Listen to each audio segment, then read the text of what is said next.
Reza, I'll come to you now, if I may. The consensus seems to be that while things may not be quite over yet, it is perhaps the beginning of the end. Would you agree with that analysis? No, I would wholeheartedly disagree with it.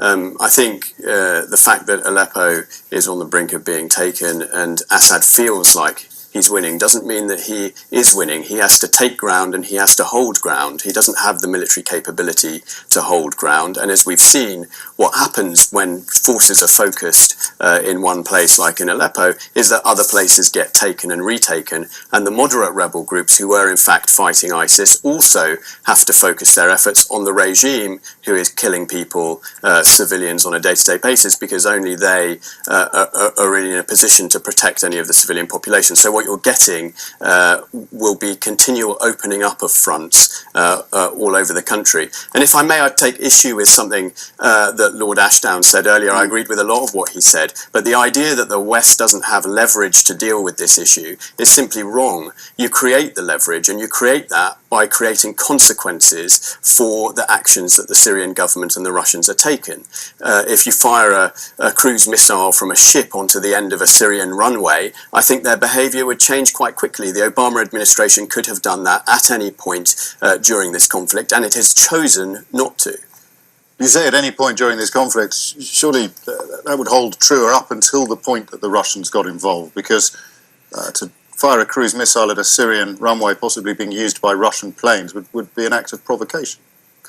No, not at all, because I think with the amount of assets that are already in the region fighting ISIS, the coverage is pretty good. And I think with some clarity, we could say which targets have that risk of hitting Russians and which don't. At the end of the day, the Russians don't respond to negotiation. We can see that. They respond to a stepping up of military action, and the Obama administration has failed to do that. And I think Samantha Power saying today in the Security Council that the Russians should be ashamed. Yes, the Russians should be ashamed, but the Americans also have to answer the question as to why they haven't taken the action to protect civilians in Syria when they have the means to do so. Do you think that's likely to happen? Because they talked of red lines with the deployment of chemical weaponry.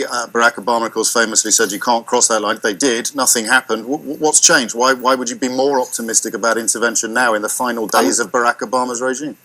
No, I'm not optimistic about it. I don't think this president will do anything in that regard. The point I'm trying to make, though, is that there are tools that can be used to bring this conflict to an end. And when Lord Ashdown talked about a Dayton process, like in Bosnia, I agree with him. There does need to be some kind of negotiation. But the point about Dayton was that what brought the Serbs to the table was when NATO started bombing the Serbs. At the end of the day, there has to be a coercive element to policy in Syria. That coercive element is completely missing. And that is why people are suffering. But more importantly, it is why we face a daily terror threat in Europe and the US. It is why that there is a refugee exodus that is tearing the fabric of Europe apart. Syria touches every single one of us in terms of the consequences that it has on us. And it is in the US self-interest, in European self-interest, to take action to reduce the impact of this conflict, and they have the means to do it. Reza Afshar, thank you very much indeed.